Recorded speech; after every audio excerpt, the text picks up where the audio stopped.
శబరిమలపైన అయ్యప్ప కోరినట్టుగా ఆలయ నిర్మాణాన్ని అతి వేగంగా జరిపించాడు రాజశేఖర మహారాజు.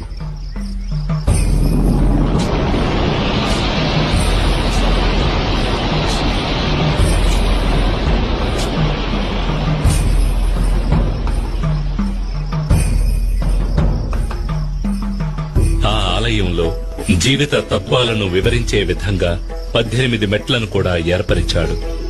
ఈ 18 పవిత్రమైన మెట్లు 18 కొండలకు, 18 మంది దేవతలకు, 18 తత్వాలకు ఆనవాలుగా ఉన్నాయి. 18 కొండలైన ఎంజిపారమల, కాళేకట్టిమల, పుదుచ్చేరిమల, కరిమల, తలైపారామల, దేవరమల, శ్రీపాదమల, మైలాడుమల, మాతంగమల, కాల్కిమల, చిట్రంబలమల, సుందరమల, నాగాంబలమల, గౌండమల, నిలక్కల్మల, నీలిమల, పొన్నాంబలమల, శబరిమల వంటి కొండలను 18 మంది దేవతలైన వినాయకుడు, శివుడు, పార్వతి, కుమారస్వామి, బ్రహ్మ, విష్ణు, రంగనాథుడు, కాళి, యముడు, సూర్యుడు, చంద్రుడు, కుజుడు, బుధుడు, బృహస్పతి, శుక్రుడు, శనీశ్వరుడు, రాహువు, కేతువు అనే దేవతలను 18